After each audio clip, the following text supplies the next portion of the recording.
All right. Let's see how all the audio is doing. All right. Let's see how all the audio. Okay. Awesome. We are good to go. Not sure who is going to be joining today. I am live in the Discord. Well, not live in the Discord, just I'm in the Discord chat. If anyone wants to talk while watching.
Hey, Crystal.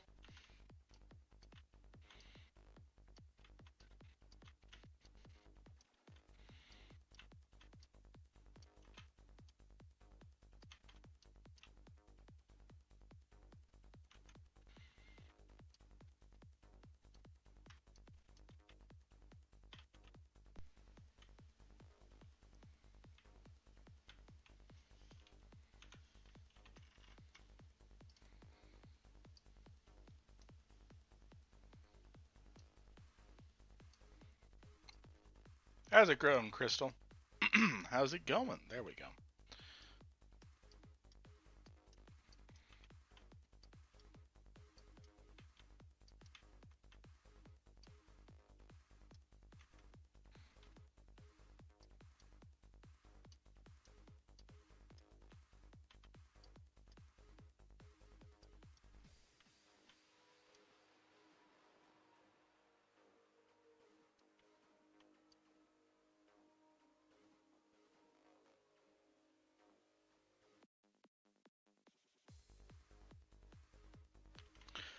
Oh, you know what I should do? I should do a stream of Nivium scenario.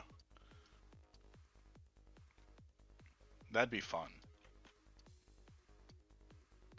So I got some early access to Nivium's scenario, and I actually played a decent way into it. It's a really fun scenario. Um, the very beginning of it um, just blew my mind. I'm like, this was made in Terran Command.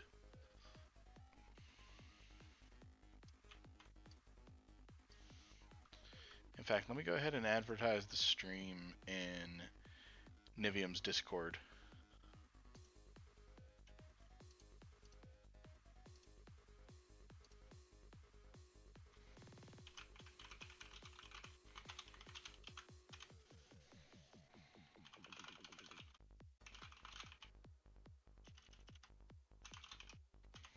There we go.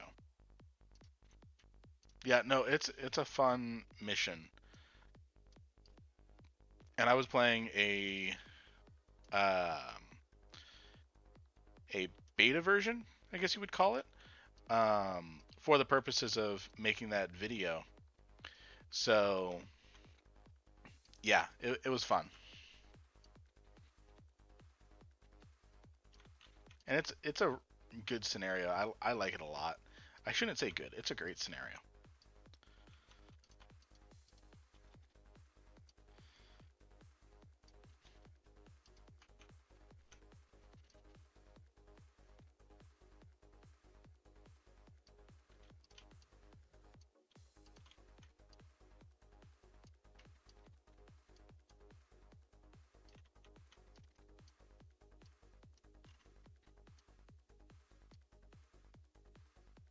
Hey, Nivium.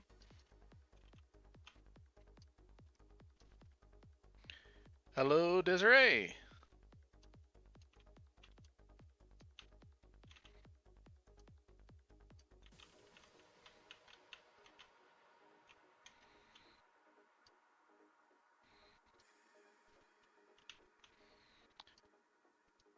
And then just checking, Nivium, I am still good to post if I'm streaming on your Discord, right?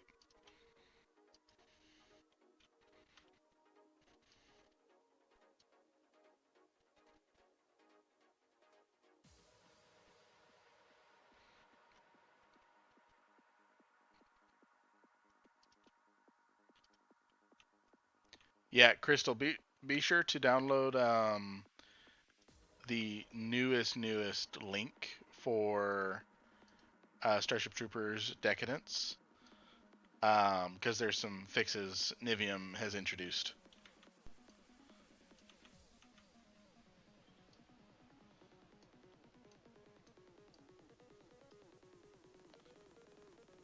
Okay, so as long as you downloaded the link within the last like 2 hours or so, um, then you should be good, Crystal. And I like placing units down, especially in the quote unquote playable area, because what ends up happening is the minimap definitely gets negatively affected. So, for example, I took off all the player units. Uh, so I'm going to save and I'm going to reload this mission in the editor.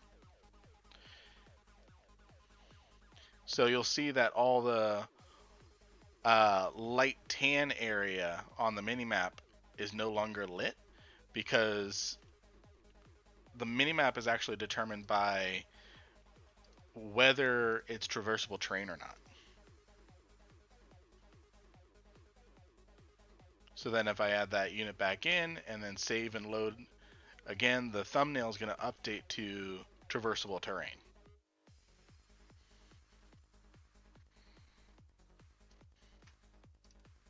So that's why I place down a unit or two, just to a unit or two of the player units um, for that. And I didn't know you came up with that idea for the tiny plasma bugs. Random decor right here.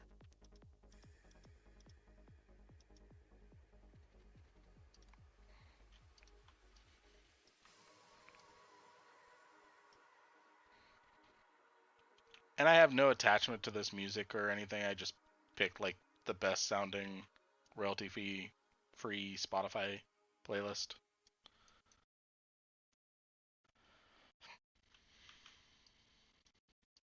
Yeah, I definitely understand where you're coming from with that one, Nivium. I definitely um put a lot into the minimap in particular because I'm trying to match the layout of the original missions. So for me in particular, the thumbnail is important to that, and that is not natural terrain. That's a little better, much better.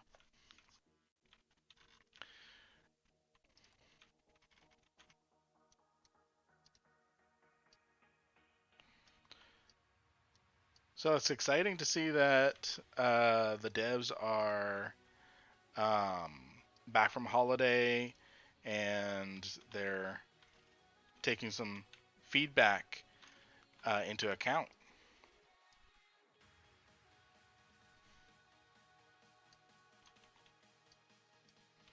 What did I remind you of, Nivium?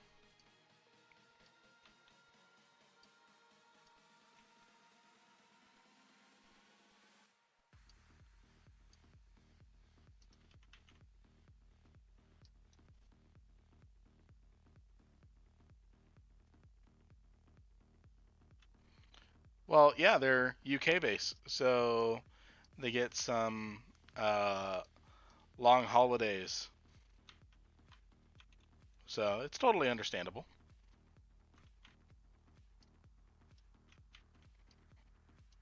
Can I confirm that they were on holiday? No. I just know that Mark was um, not online on Discord for like a month.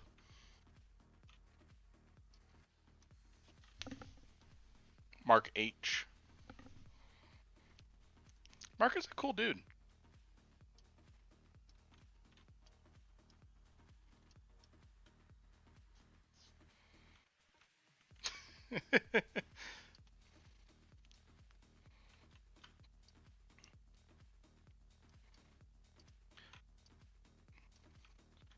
So Nivium, you are super fan of Aliens versus Predator. Um, did you play the PlayStation 2 strategy game, AVP strategy game? Totally old and dating myself there.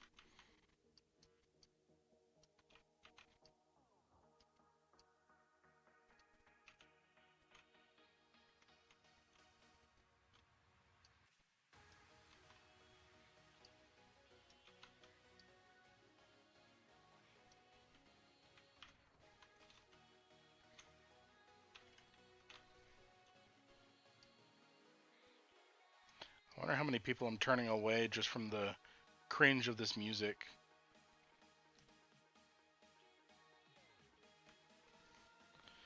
Yeah, see if you can find an emulator for um, AVP. It was a strategy game on the PS2. It was one of the first RTS games, console-based RPS games. Unless I'm just totally ignorant and it's not the only one.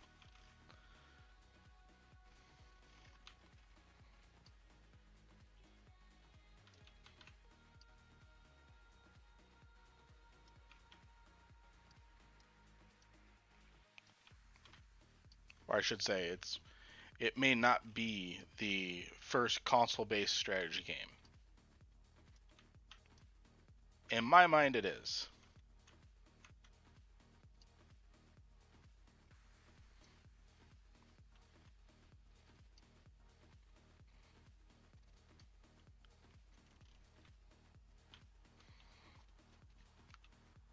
Who's developing Dark Descent?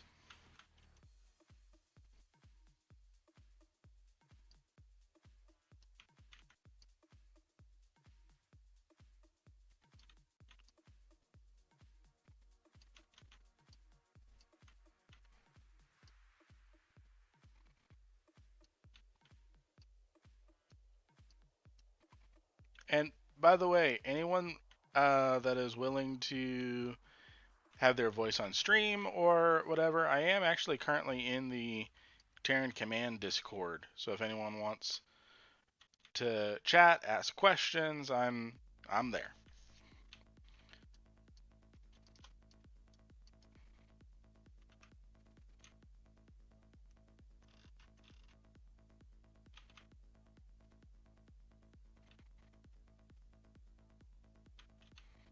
Alright, good layout.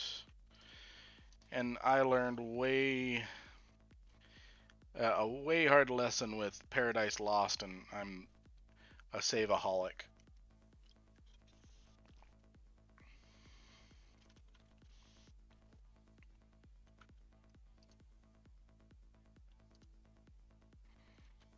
Oh, and hello, Nivium. You're in the chat. You're in the voice chat, so you're hearing me twice.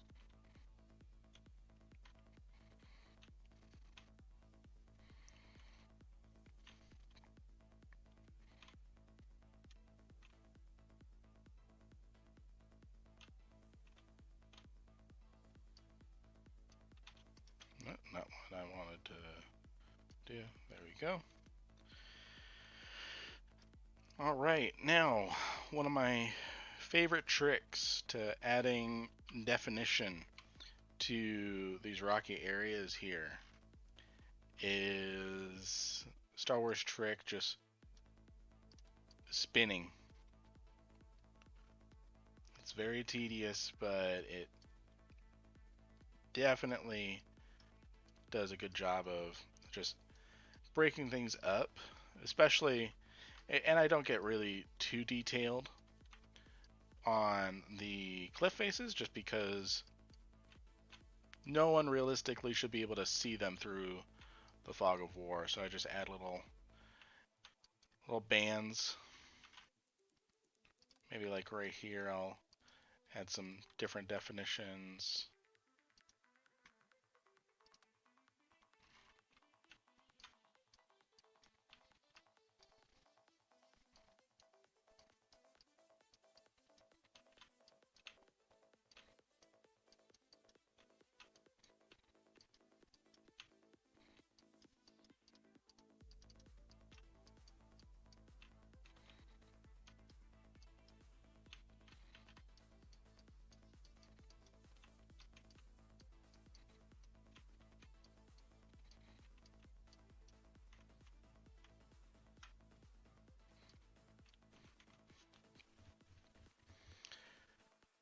Yeah, I spend quite a bit of time on traversable terrain. Right now I'm just getting all the stuff in that I don't need. Like every single tile in the dirt was a different texture in Decadence. Wow. And you know, it's one of those underappreciated details because most people aren't going to pick out that detail, but at the same time, it also sells the scenario, so it draws people in subconsciously a little bit more.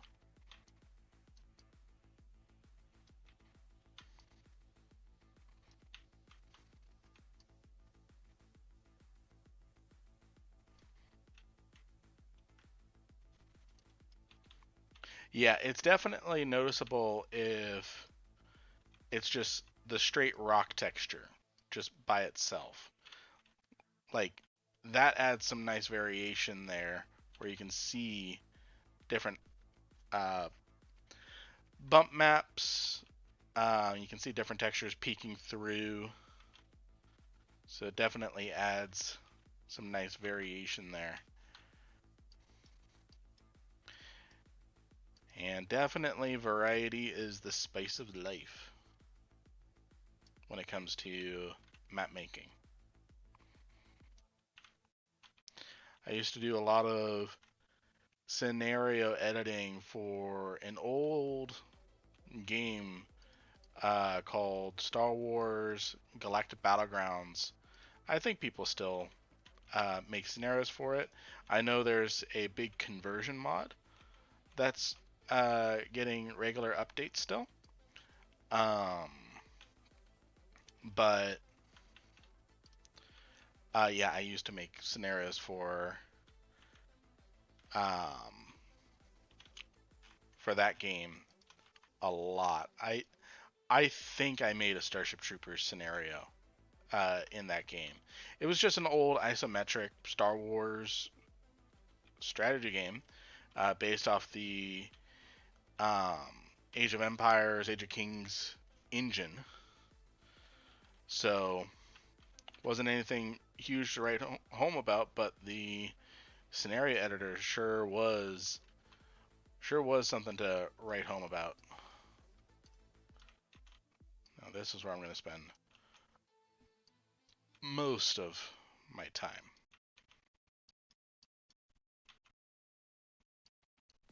It's a good game.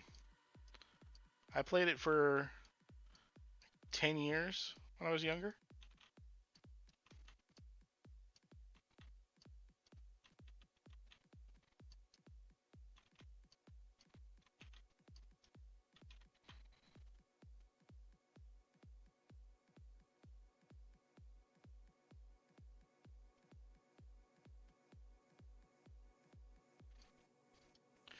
Oh, literally everyone has it on their Steam account, Galactic Battlegrounds. I think I have it through Good Old Games.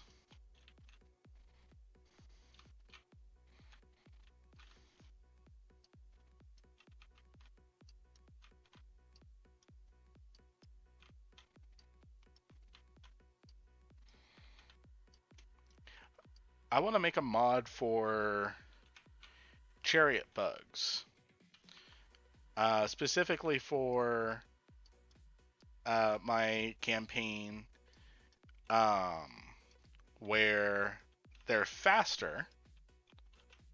Think bombardier speed, where they scurry and run, but they don't actually do damage. That's one thing that was a little weird to me, that the chariot bugs do damage. Um, so, I mean, no one really notices that they do damage because they're so slow, but they're actually a very, very, very fast bug. Um,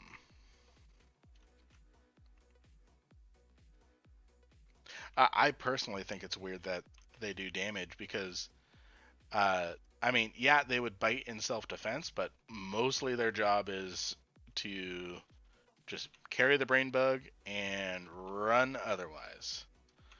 Um, and in the game Terran Ascendancy, um, they were fast little buggers.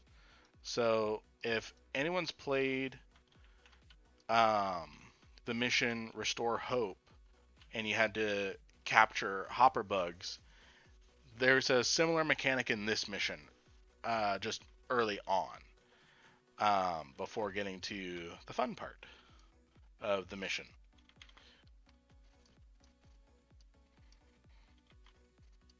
So, but yeah, I would love.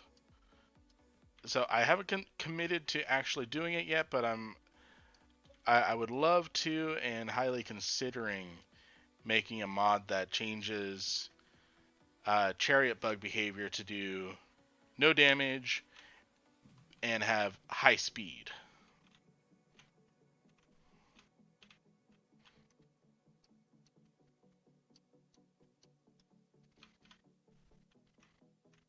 One minute 32 seconds. Are you seriously gonna make that mod right now?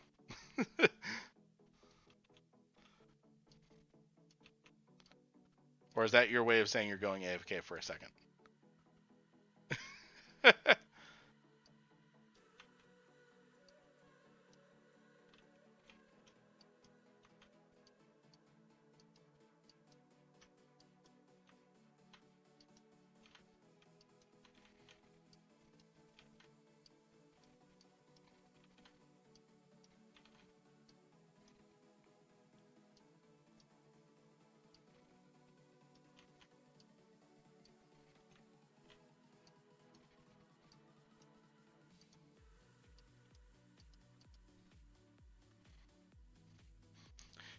Seriously made a mod that fast. Thank you, Nivium.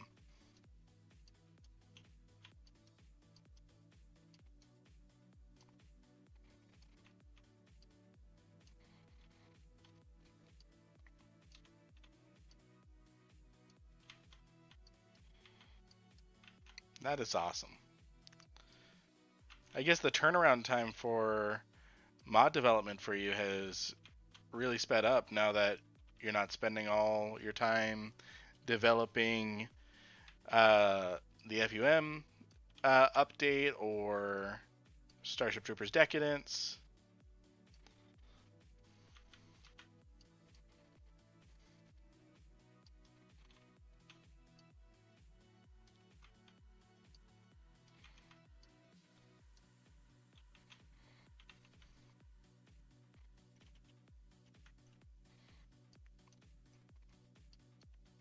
Yeah, I'm working on a mod myself right now, slowly.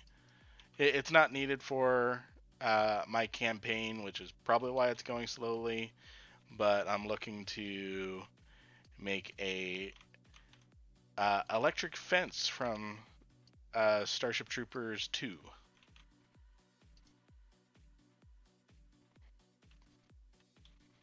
Crystal's having fun.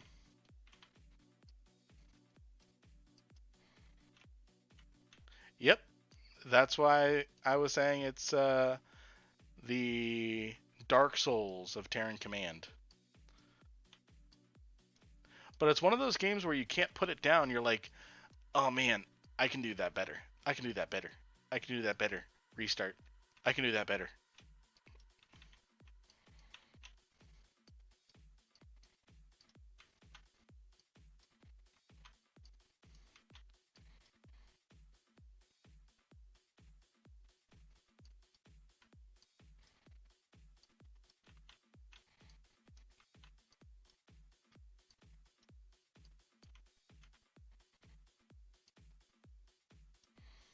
What is the only one achievement there, Nivium? Is that like not dying once?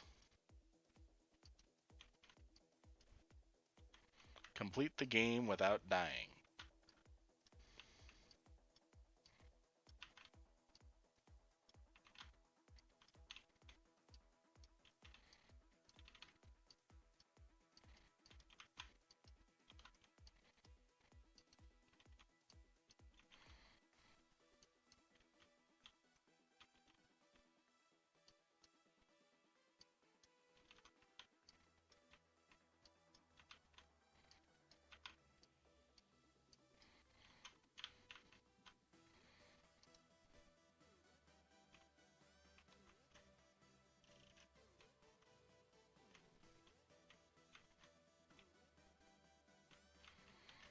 Yeah, that's a super in-depth scenario there.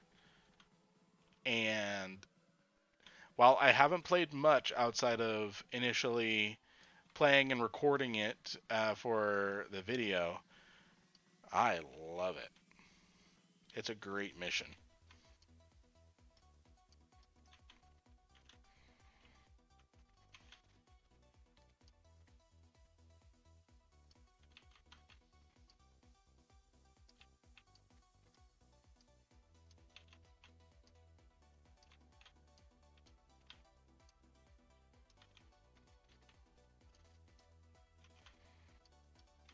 I'm surprised Mosquito's not in here. He might be asleep.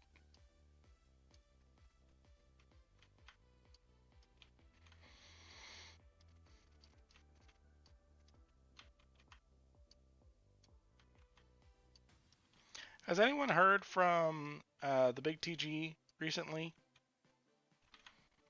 I haven't heard from him in a while. I miss him.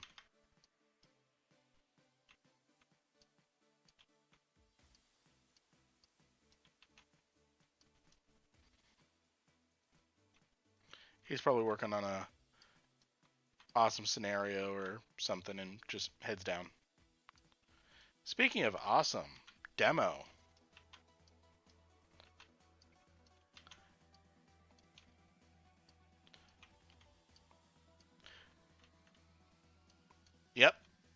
End of story.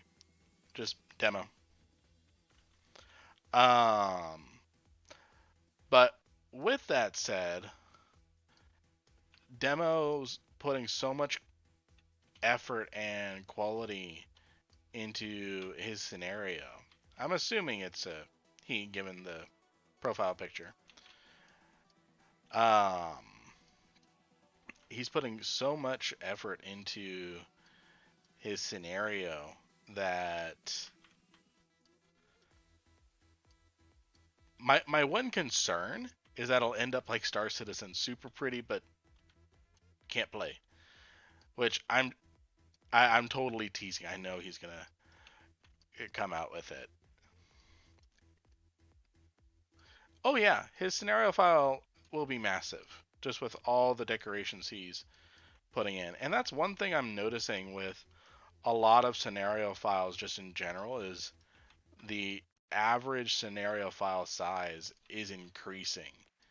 Um, with every scenario, it's increasing, and that's just people getting more comfortable with the tool and um, just putting more into their scenarios.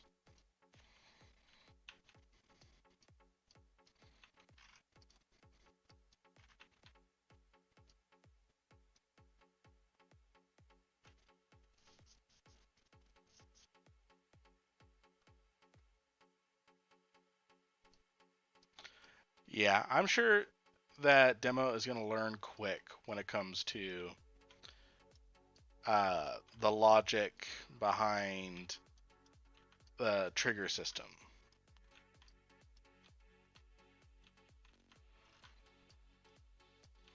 Man, I hate when I place stuff all the way at the edge of the map and then I can't get my camera over there.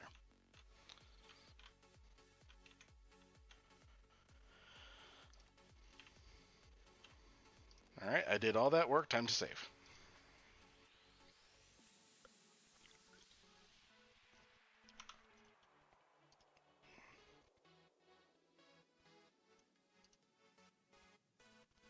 Alright, I just downloaded that mod there. Thank you.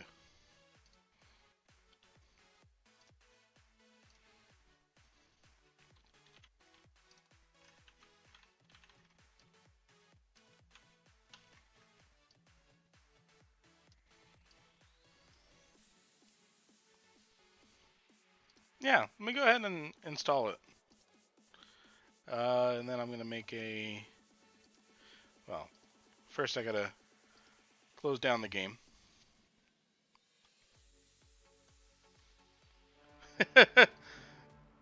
Sorry, Crystal. Spawn killed.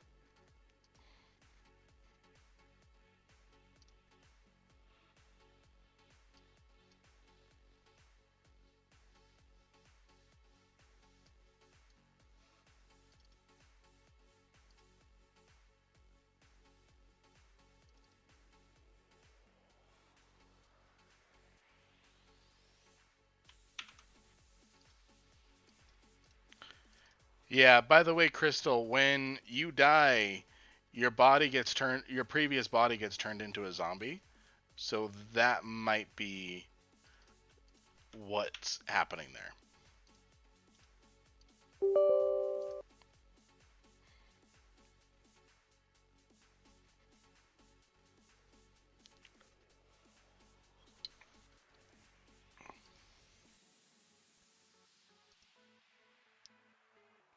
Accurate.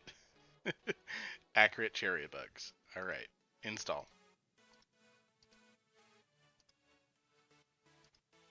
Oh.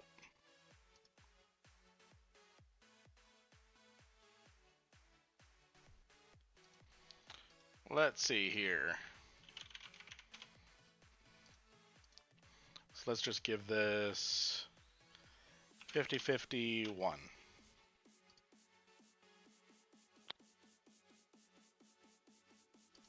Hello. Hello. How's it Hi. going?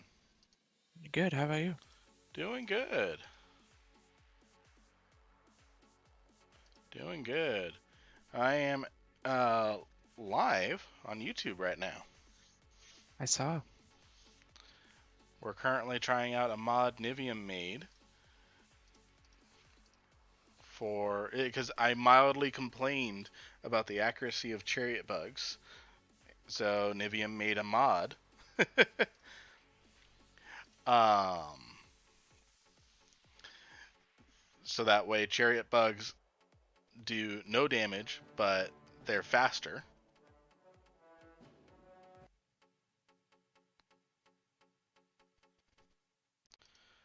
All right, let's see here.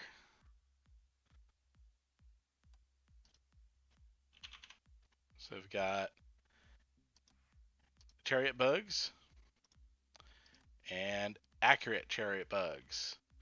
I'm going to move these over to the player faction so I actually control them. And For some weird reason, I had the hoppers in my head.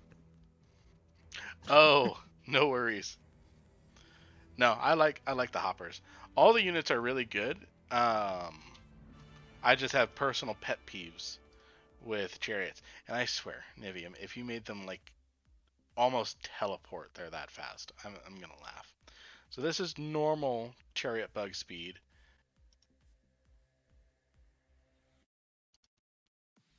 And are they faster?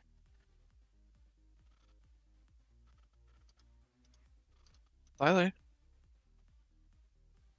Just a little. Let's see. Should have an official race with them. I know, right? Oh, I see. They're a little bit faster. Tiny bit faster. I think I, Yeah, well, I, I think I can actually adjust that here, Nivium.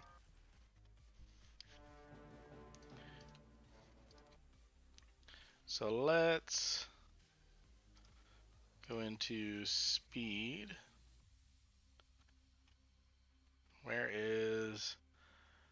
Where is that? Speed. I'm gonna change it what is this? to 6. This is the Federal Unit Manager. So this is a tool created by Nivium. It's actually available here on the Terran Command Discord. So it's used for creating mods. Wow. So, do you remember or did you play uh, Restore Hope Mission 3 of Terran Ascendancy? I only seen a playthrough. I never played it myself. Okay. So, with that, um, Mosquito found that so we have not figured out how to add custom models into the game yet, but we can use models that are in the game just not in use. For example, there's a whole APC and there's a whole tank that was planned for release but not released.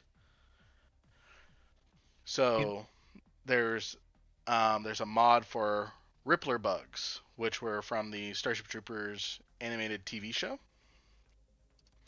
Mhm. They were the TV show's version of hoppers. In fact, I have that. I don't have the Rippers mod, but this is a fully working APC. Uh, Now I have modded this particular APC without a gun, um, so it doesn't shoot, but I use it extensively in one of my campaign missions because I'm working on a Terran Ascendancy remake. Hmm. So let's see here. We've got normal chariots and new and improved, new and improved chariots. So let's see how fast they are with a setting of 6.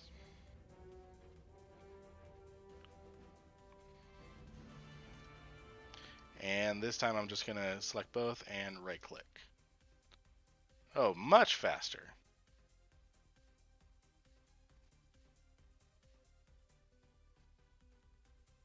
There they go. There they go. Yeah, that's in my mind, that's better for chariots because they're small, skirting little giant cockroaches. They're not slow, lumbering. Um, yes, small giant. Maybe with the speed they were trying to go for more like they're just like docile wandering around. I guess so, but they also shouldn't have any um, attack now. So let's, Wait, they attacked? yeah, Oh, believe it, I bel never noticed. believe it or not, uh, they're just so slow. Like here, I'll remove these accurate ones really quick. Um, I'm gonna move these here. I'm gonna very quickly make them hold fire, and then so you see they're approaching hit me. They actually do damage.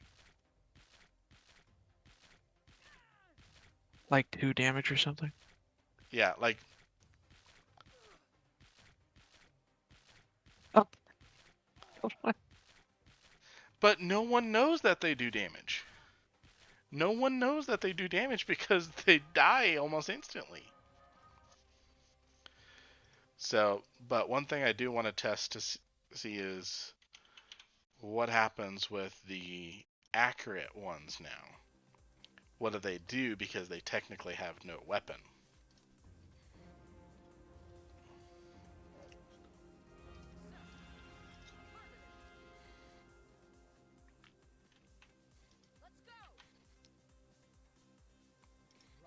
Yeah, so they're just harmless now.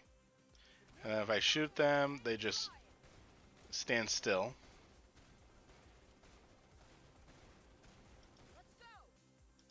huh.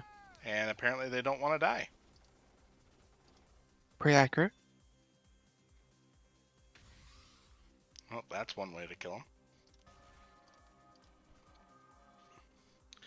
But anyways, so that was a fun little experiment. And You want to use triggers to make them run away. oh yeah, yeah.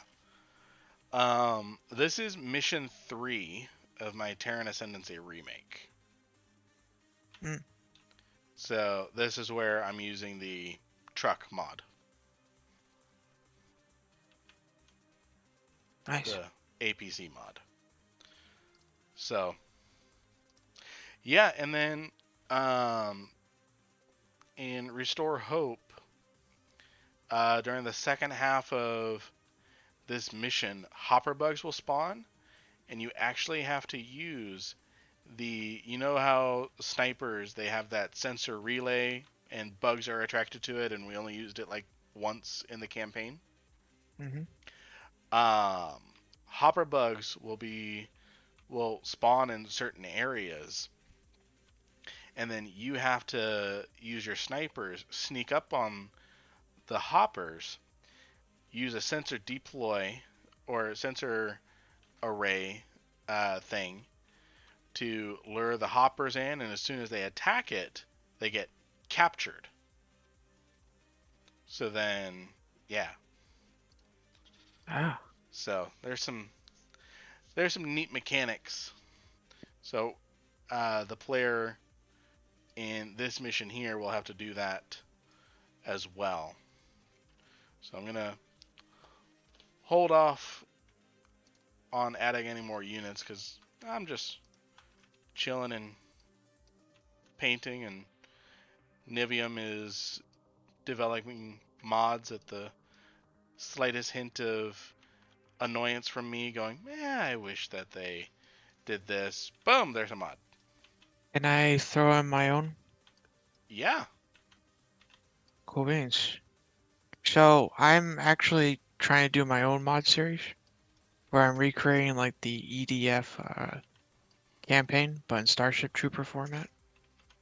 I And love the concept already. and I just have a major problem. All right, what you got? There's no like colossal bug except for the Royal Guard. where that like something big is like a tanker or bigger, and like have it like punch you or something, or stab or slash. So the Royal Warrior Bug is only mildly larger than a normal Warrior Bug, but that's not big enough because I know exactly what you're talking about. That There's like um, there's one mission in it where there's this enemy that's like kind of just like discount Godzilla, yeah. and you're supposed to get like your own giant mech and beat the crap out of it and stuff. But I don't know, this game doesn't seem to like that. I mean, it has some other parts. But I know exactly what part you're talking about. I haven't played too much of EDF, but I know enough of what you're talking about. Yeah. Yeah, I think that can definitely be done. Unfortunately, not by me. Um, that's Yeah. a little out of my wheelhouse. But that said, Oh, in the modded scenario, Starship Troopers Decadence, Nivium's newest, her, and I'm assuming her debut scenario, and Nivium definitely shout at me if I'm totally wrong. But their first scenario is a heavily modded scenario, and part of it is they created control bugs like Starship Troopers 2. And what they did for that is they shrunk down not warrior, um, super shrunk plasma bugs and spitter bugs to make different types of control bugs. So if we can shrink down units, we can definitely enlarge units. yeah, I think a enlarged Royal Warrior would definitely work. Yeah, and then you could have a enlarged marauder. Yeah. I'm sorry, I gotta cut this short for a second. No, you're good. All right, I'll be back real quick. Sounds good.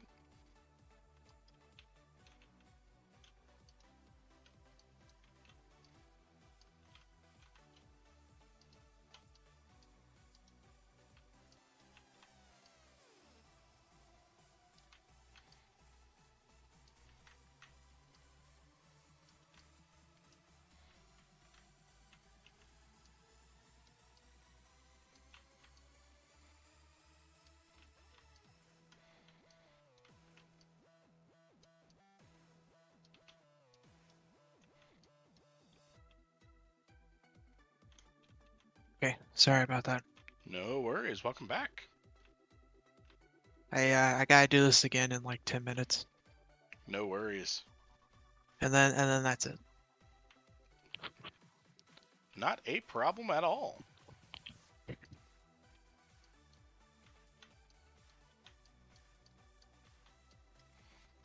Yeah, I'm just chilling. Figured that I was doing some some map making and just figured I'd stream it. Neat.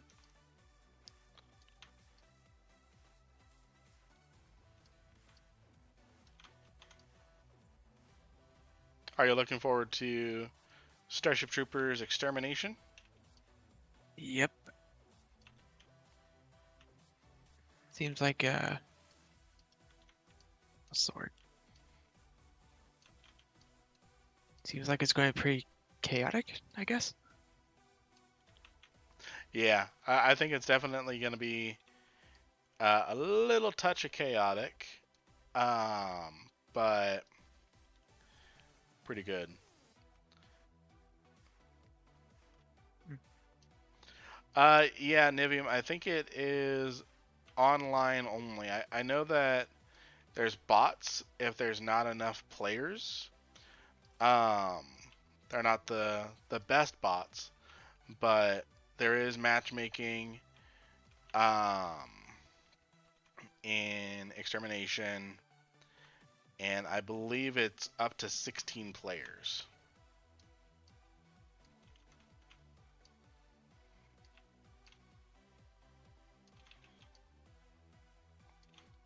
So I think it is built with multiplayer in mind. Oh yeah. Oh, they had like an alpha going out, but only so many people could have got in. Yeah, I was actually part of the alpha, and it was super fun. There's definite things that they're gonna have to work on for it. Ah, Um, darn. I tried to get into the alpha and they were like full on day 2.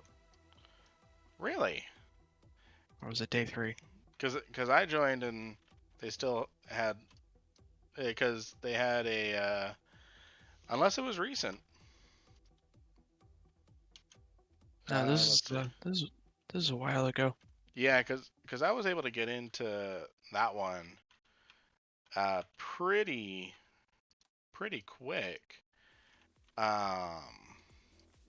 Because all they had was a forum, and you didn't have to get approved or anything. You just had to agree to it, and there's like they had like 500 keys available.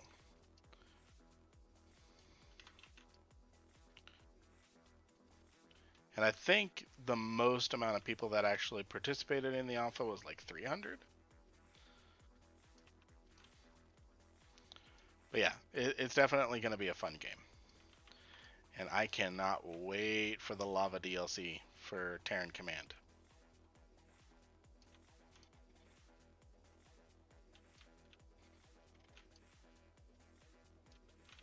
I wonder if they'll like make some of like the cut content actually in the game.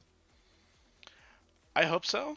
I mean, right now it looks like they cut content for the jungle biome because there's all sorts of jungle decorations, but through some excuse me, through some clever modding and discovery by Mosquito and Nivium, um,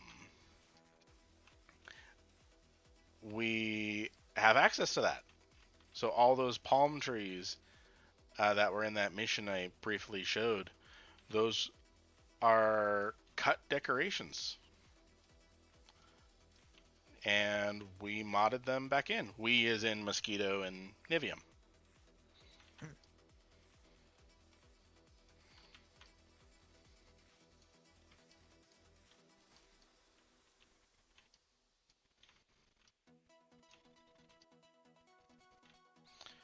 And some of the other decorations really work well. Um,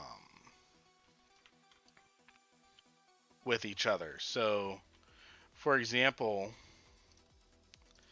if I go into city and I grab this planter here, this planter does not really work too well with like these plants here because they're poking out the sides, or you get this smaller one and it's really sunken in, or you get like twigs. You can't even use that. Can't even use that. These were really designed for taking in like these ferns or these palm trees, you know? Mm. So I'm really curious why they, unless they do plan on releasing these in a later DLC, I don't really see why they cut it. But who knows? Probably didn't have enough time to QA it. Didn't really, wasn't really worth it to remove it from the files. All sorts of different reasons.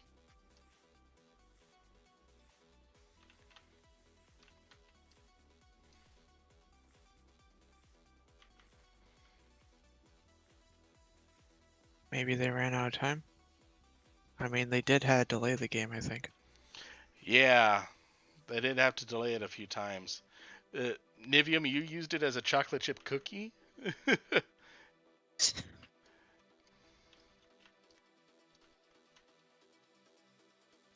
You used as a bowl. A bowl used, of chocolate chip cookie. used as a decoy landmine, maybe. Decoy landmine.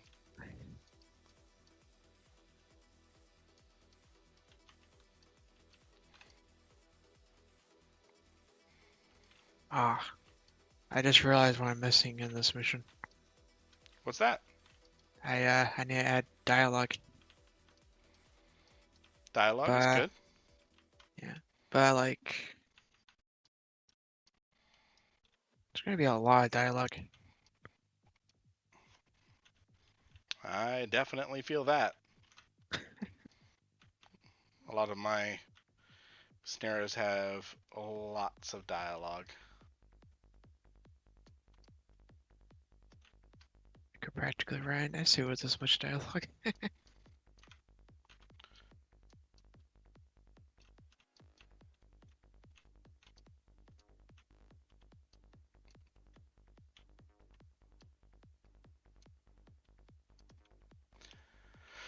All right.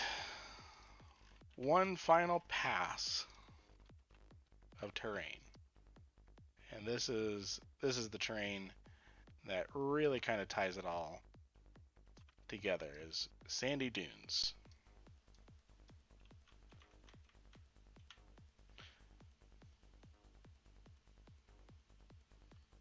How do I make dialogue? To make dialogue, all you have to do is use the effect briefing add. Briefing ad. I see it. And then you can choose different avatars and faces here. You can change the game speed to slow-mo, paused, or normal gameplay. You can reset the camera to what the player last had it as, so you can have like a whole bunch of different camera focuses going around. You can reset the camera to what the player last inputted it as. And you can, um, once a briefing is done, you can have it enable other triggers. So you can use it as a combination camera focus or refocus, unfocus, briefing, and an enable trigger or folder. Because you can enable triggers or folders, or both, um, through this method. And then custom voiceover file name. If you have an audio file for your dialogue, and let's say it's called voice.mp3, all you would type in here is voice. You drop off the mp3, and as long as it's not voice space 1, it has some sort of underscore or no spaces, or it has dashes, underscores, no spaces, the game will be able to read it.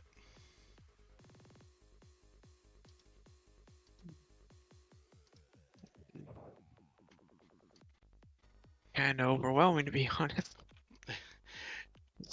It Because it now, it can be a little overwhelming to start. I I mean, I remember when I first started, because I was part of the closed beta for the editor, um, and I thought, yeah, definitely check out the video series I've done. I'm sure you've taken a look at it. Um, but when I joined the closed beta for the editor, I signed up for it. I thought it was going to be like a normal modern beta. Like, oh, I'm one of 5,000 people. They're about to release it. I'm just going to be a nobody. I found out I'm one of five. One of five people chosen in the closed beta. And I don't think there's anything wrong with me talking about it.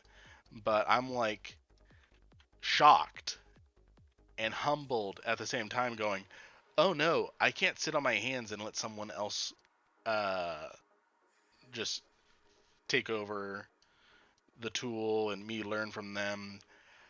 I have to learn. I have to give feedback. Um, so I got to work.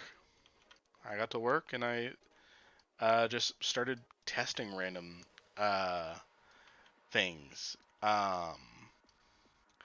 The only other person I see um, still making scenarios from the closed beta. I'm gonna butcher his names. I'm gonna go look for it. Um, is Uzaru. I haven't seen him in a while, but I know he's still making scenarios, still loving the tool. Um, but yeah, everybody else has kind of dropped off, stopped making scenarios. I can't recall if the big TG got into the closed beta late because they added a few people. At that time, I had already started making tips and tricks. Of course, I had not started my YouTube videos or anything yet because I assumed everything was still under NDA. Um, yeah, I remember that, Nivium. You got into the closed beta right before it went public. Um, but yeah, it it was very humbling, and I definitely enjoy helping people. I've had to take a break after the big stint of videos, not stint, sprint of videos I had to uh, make and push out before the end of the new year. Push out scenario 4, because this is scenario 5 I'm working on right now. Push out scenario 4, and then I had to take a long break to avoid burnout. So I took like a month off of the editor because I did not want to burn out on this game. So I played Stellaris with modded Starship Troopers stuff, of course. Nice. And there is surprisingly very little Starship Troopers stuff. The only thing that's really there is music and a custom ship type.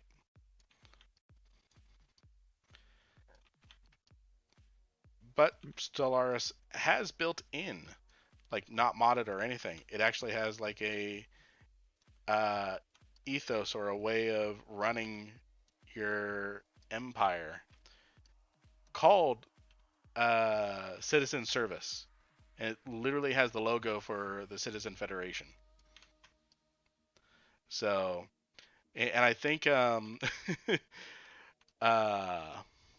if I recall, yeah, it's called Citizen Service, and the top line for the description of like what bonuses you get and everything is uh, the line is "do your part." So there's definitely some Starship Troopers fan at uh, Paradox. I think it's Paradox.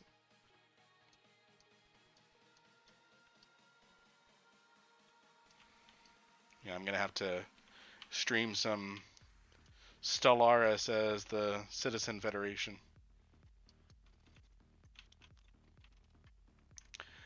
All right, that is all the ground terrain done.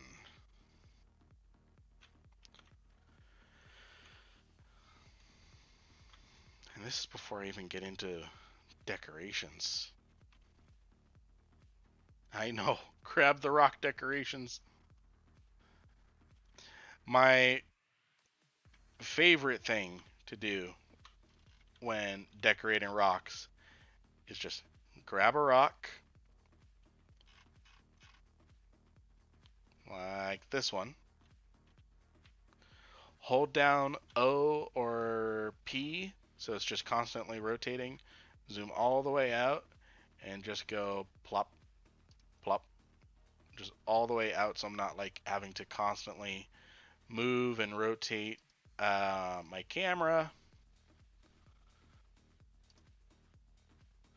And then it's constantly rotating, so I'm randomizing somewhat my placement of these rocks. Oh, I also hold down the control key. Um, so I have more freedom in placement, so it's not locked to a tile.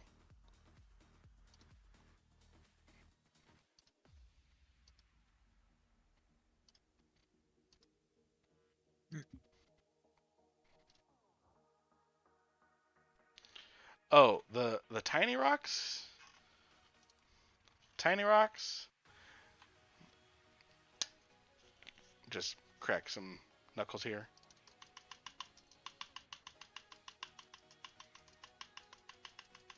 I do this for like half an hour and then I call it good.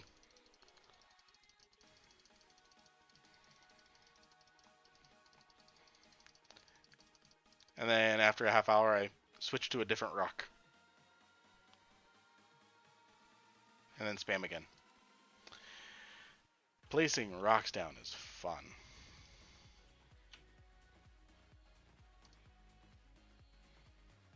This is definitely the part of scenario development that can burn out easily. Yeah. Like, so many things to place, you know? Yeah. And then you have to keep in mind the perspective of the player as well, as when doing like the leveling. Like I see a lot of scenarios where let me head over here. Actually, this is a great example where Oh, someone would have like just a straight up level 8 wall right here, but not take into the player perspective into account. So you'll notice everything because this direction is where uh, the player camera would be looking. Everything tapers down in that direction. So a player can see as far down as the unit can actually go. But if I were to do that over on this wall over here,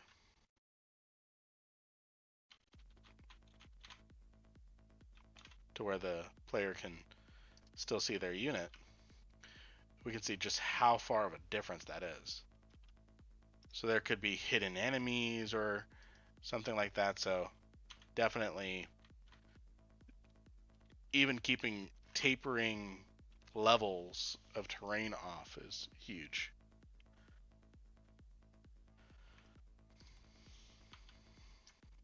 oh, hey, I gotta do that thing again. Go, go, go! You got this.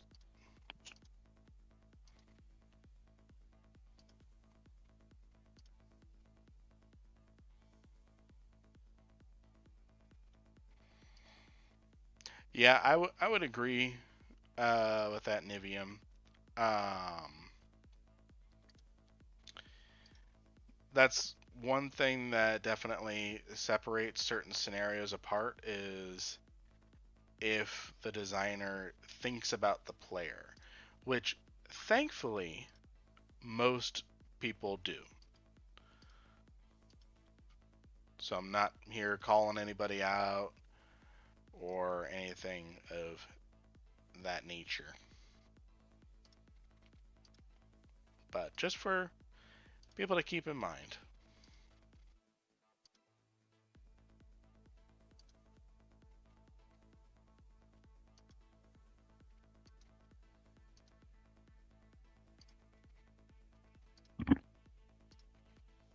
And I'm back again.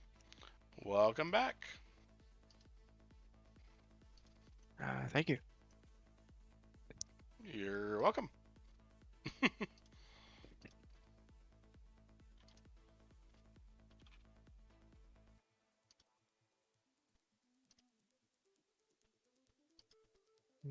I hope people won't mind that there's just no audio when during the dialogue.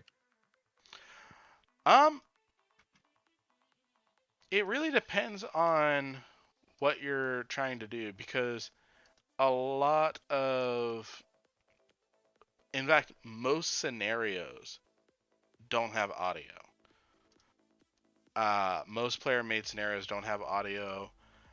Either people don't have the an audio that they want to use, or they're not confident in themselves, which I totally get. I hate my own voice when I hear it on a recording, even though everyone says I sound like a radio announcer and should get a job in radio. I wonder what that means about my face. But anyways, No offense. They do sound like someone on like 92.9. welcome to 101.3. Sunday, Sunday, Sunday. There we go. Anyways, um, so, and often it's one of those things that people are okay with just text-based briefings. I mean, not everybody can be a StarCraft voice actor. Not everyone has the resources to pay for voice actors. Um, one scenario maker, he was actually friends with a voice actor and got like a got them to record a voice line or a couple voice lines. So me personally, I'll show it off here and take a break from carpal tunnel. Actually, which one do I want to show? I'm gonna do Bughouse 1. I'm using audio from the 2000 Starship Troopers strategy game. So you'll be able to hear that here. And I'll do us all a quick favor and turn off the cringe music. Wait, you added custom music? No, not custom music. I just had Spotify playing Oh. with royalty-free music, so I don't get in trouble with YouTube. But I do have custom audio, custom quote unquote, just audio pulled from the 2000 Starship Troopers game. And why did it crash? That's new.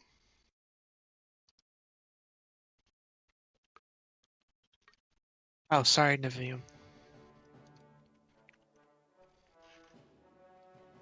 I just saw the texts.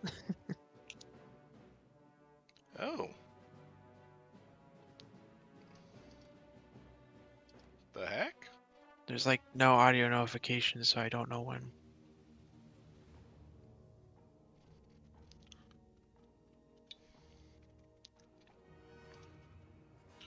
Well, that's weird.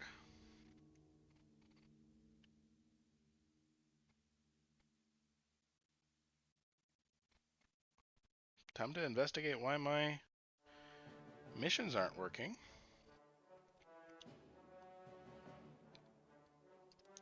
Yeah, I'm gonna exit the game.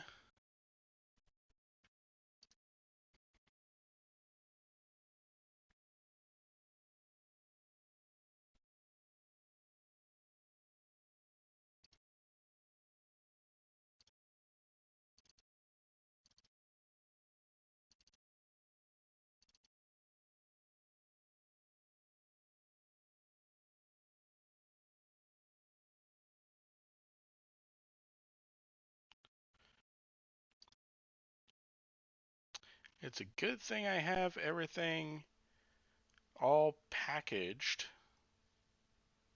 and I always keep my current version.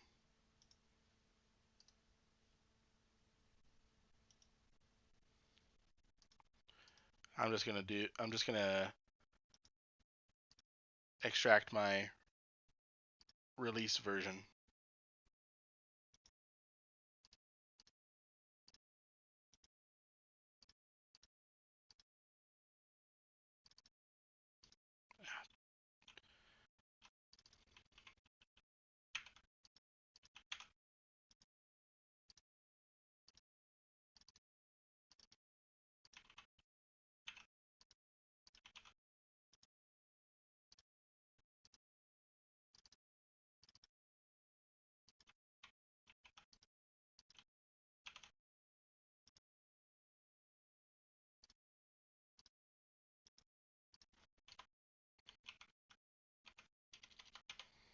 Just quickly fixing all this.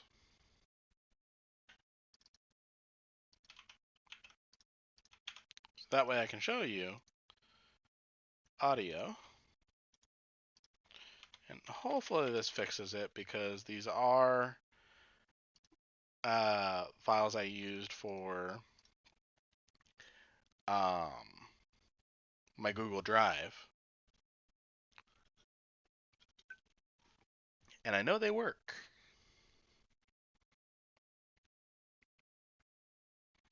I'm going to be very interested to see why.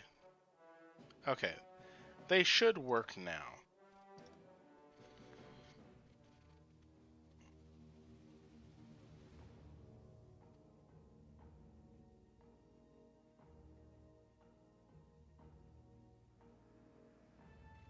And are you there, Panther? Yeah, sorry. No worries. So this is an example of custom briefings. Oh, what the hell? Da, da, da, da.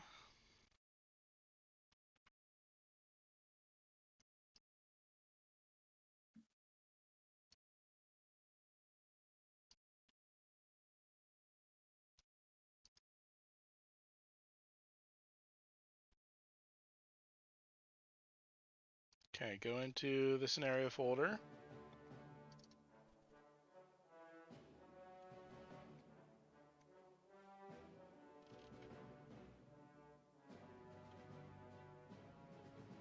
And remove the problematic scenario. How do you mean?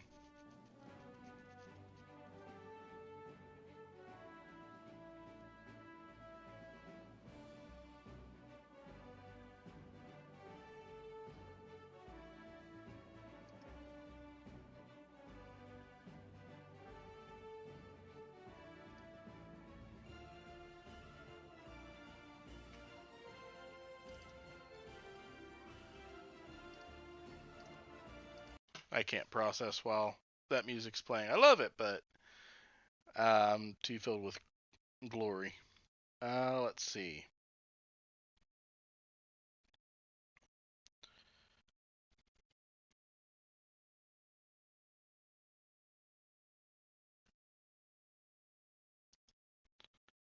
So I think the first thing I'm gonna check here. None of those are there. That's good.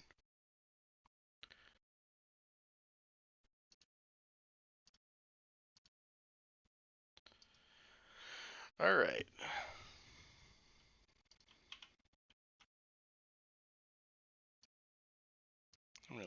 make a... Yeah, I wonder if it could potentially be a... Yeah, it looks like a scenario glitch, but I'm not going to rule out a potential mod problem. So I'm going to move all those there. I'll validate my cache really quick.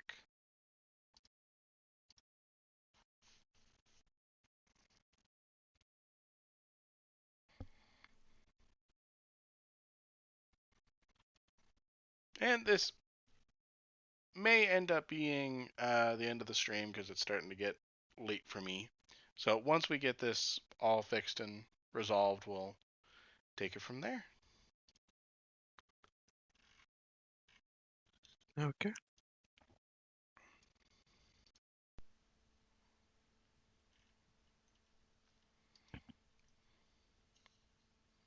Now I'm just plain terrified that these are broken and no one's telling me.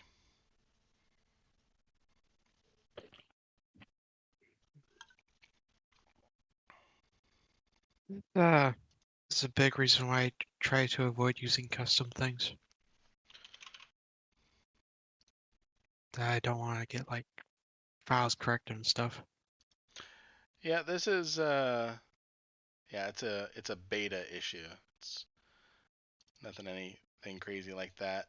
I'm gonna download from my drive just in case.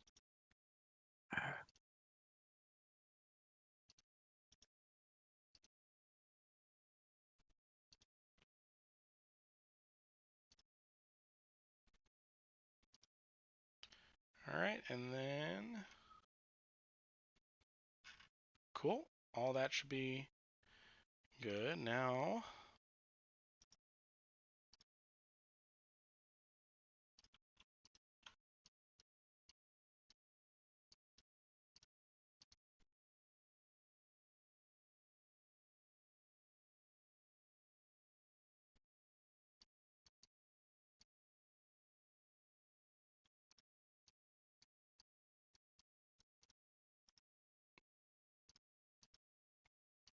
Extract. Extract.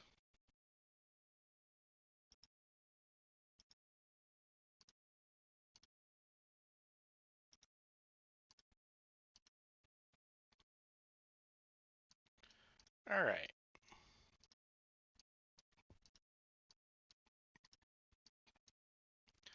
They should be released versions of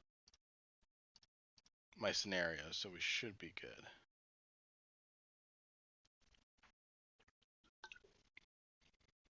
Sorry to do this, but I'm gonna get off a bit early.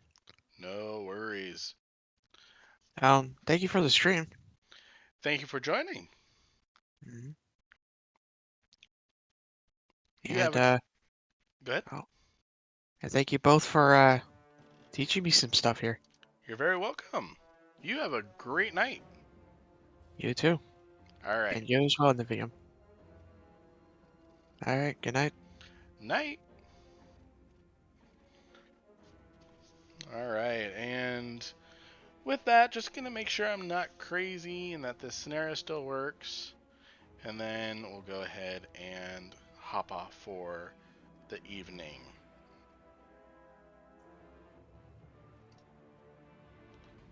Good evening, Lieutenant. This is your battalion commander speaking, Colonel Dubois. The Valley Forge is currently in orbital formation above Klandatu. Klandatu has been confirmed as the arachnid home world and is populated by millions of bugs. Xenographic samples indicate that the majority of the bugs will be dormant when we strike, and surface encounters will be minimal. Your strategic objectives are as follows. Your strike team will deploy as part of the first wave. Your objective is to eliminate all arachnid hostiles from your mission sector before the main landing force is launched. Your team is to sweep through the mission sector, locate all arachnid tunnel entrances, and destroy them. Make sure you leave no tunnel entrances open behind you. As you progress through the mission sector, Search for and destroy any surface-dwelling arachnids. Once you have achieved these objectives, contact Fleet Liaison to organize retrieval of your team. Proceed now to assemble your strike team. And Nivium, this is your first time seeing this particular scenario. Listen up. Standing by. Move out. Listen up. Me.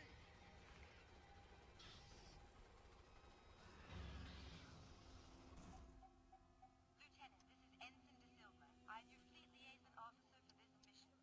TAC Recon have reported large concentrations of worker bugs in your mission sector. These arachnids present no threat. Conserve your ammunition when you encounter them. De Silva, out. Yes, sir. Move out. I really should do a video playthrough of my scenarios. Yes, sir. Yep, that's actually done through off-map Grenadiers.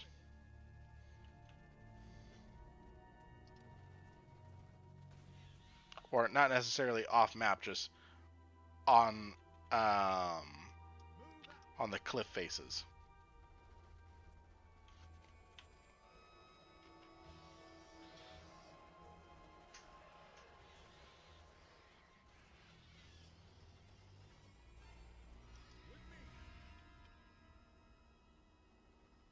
On the move. Listen up. Sir. Standing by. Plasma launch detected. You'll never take me alive.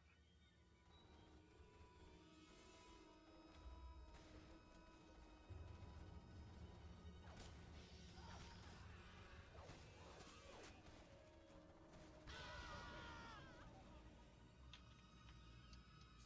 Yes, sir. On the move. And this was actually before I myself learned to adjust layer heights. With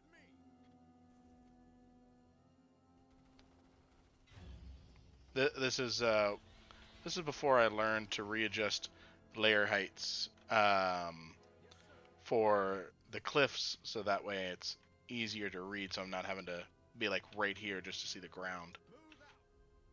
Lieutenant, TAC Recon report that plasma bugs have moved into your mission sector. Another strike team has been redirected to contain the plasma bugs. Continue with your current mission objectives. De Silva, out. Move out. Troopers, listen up.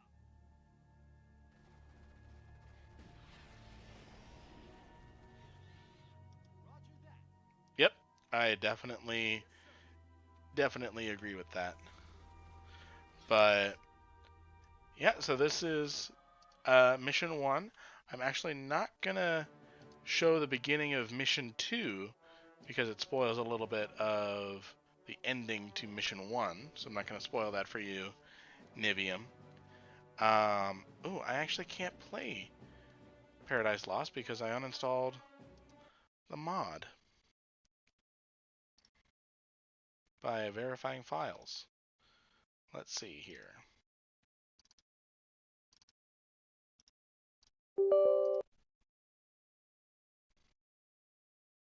And what's your cool idea?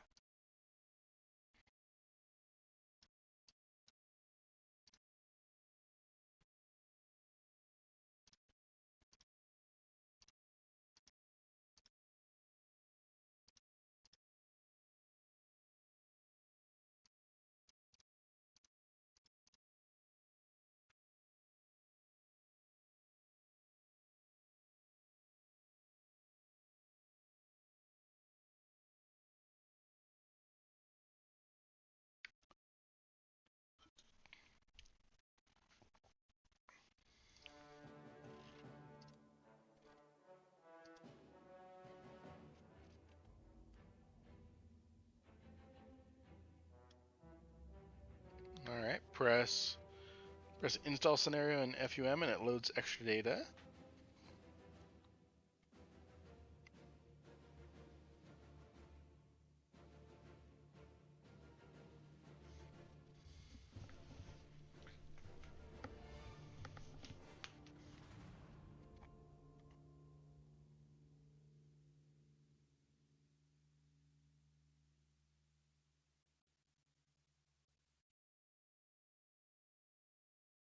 Oh, interesting. Interesting.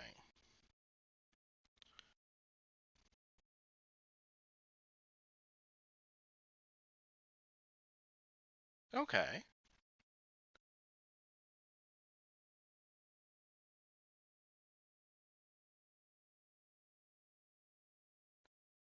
Man, that's definitely way above me. But anyways, take a peek at this Nibium. I'm not going to play the second scenario because that spoils a little bit of the ending for the first scenario. But so I'm going to skip to 3. Good morning, Lieutenant. MI 1st Division is currently conducting a planet-wide evacuation of Zegama Beach. The Arachnids have been bombarding Zegama with egg falls for the last 2 weeks. The bugs are now closing in on all population centers. Your company has been assigned responsibility for the evacuation of the northern resort complex of Seraphon. Your mission objectives are as follows. Your strike team will deploy close to the foreshore. Your mission sector is in western Seraphon. Under no circumstances are your troopers to enter civilian homes or the beachside resort. We are soldiers, not looters. MI has a storage facility located in the northeast of your mission sector. You are to rendezvous with the depot manager, John Roscoe. He is responsible for transporting stored weapons to the nearby civilian airport. Your team is to provide escort for those vehicles. These weapons are important to the war effort, but so are your troopers. You must minimize casualties and try to get as many trucks to the airport as possible. Once you have escorted the trucks to the airport, signal the Roger Young. Fleet will then organize collection of the munitions and of your team. Proceed now to assemble your strike team.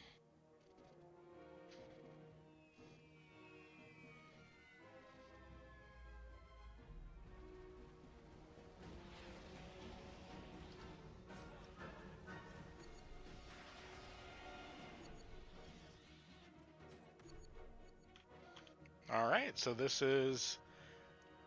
that was the intro for the third one. This one was so complex. I actually had to prevent the player from being able to skip the cutscene because it was so intricate that attempting to skip would really break things. And then since we're on a roll, I'm going to play the intro for the fourth one.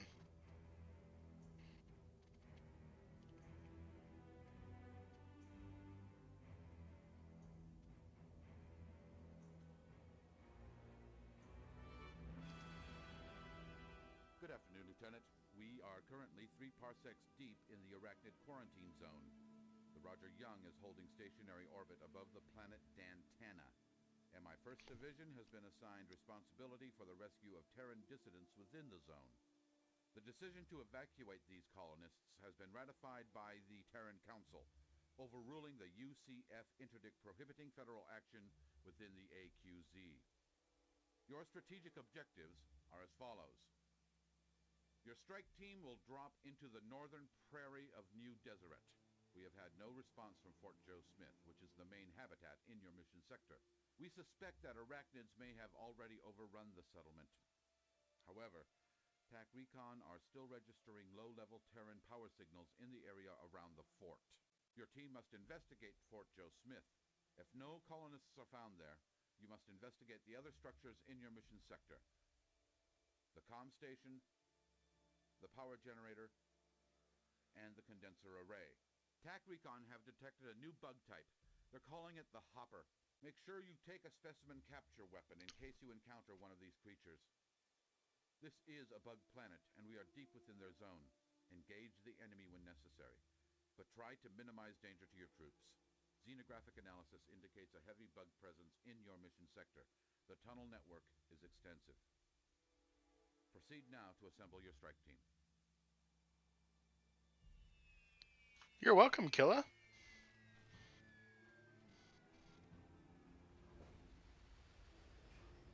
Yep, this is definitely early war.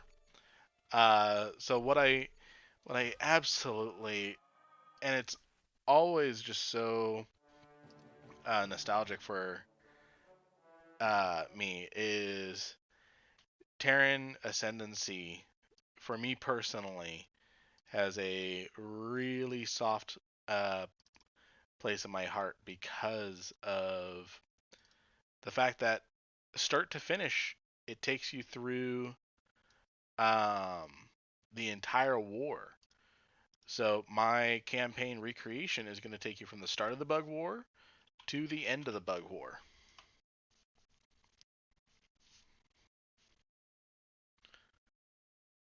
And then if I go read,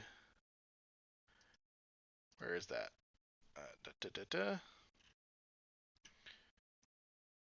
Here we go. If I go all the way down,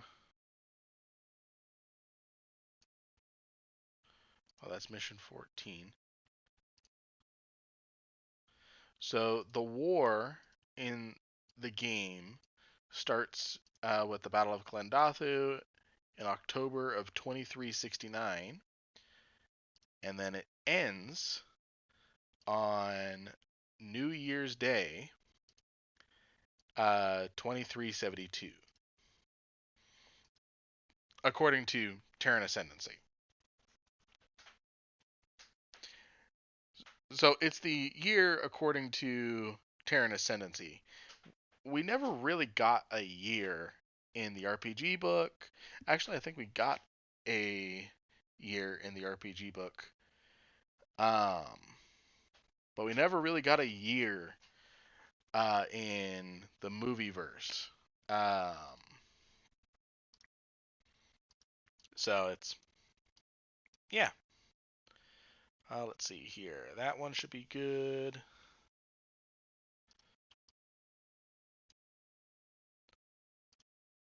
Just trying to figure out which ones I do and don't need any more. Well, actually, I need to get rid of that one.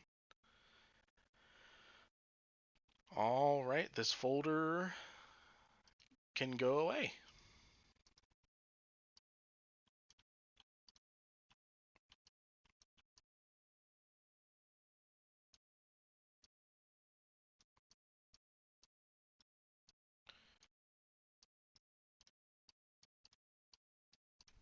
All right.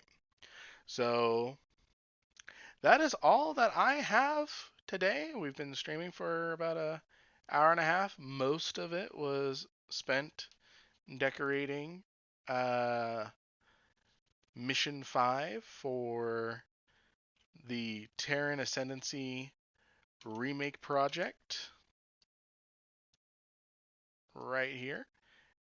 If you are interested in downloading missions 1 through 4, you can do so with these Google Drive links.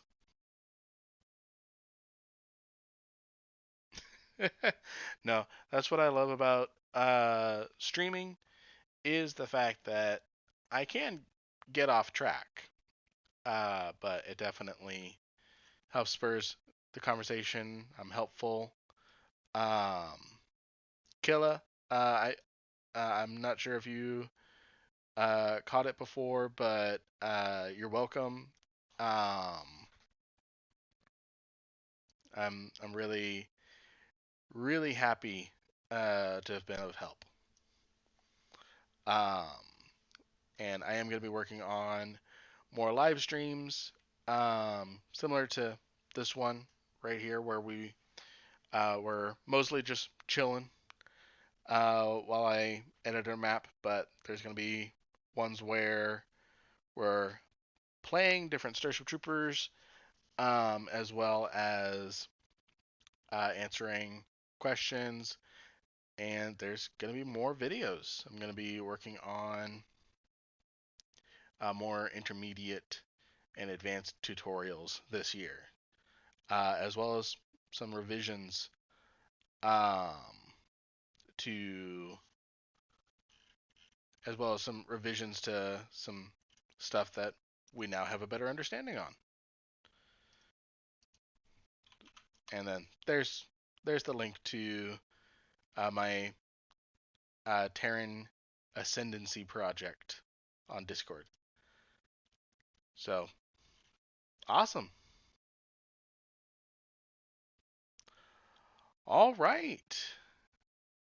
Well, everyone, you have a great night and a great evening, great day, wherever you're at, and catch you in the next one.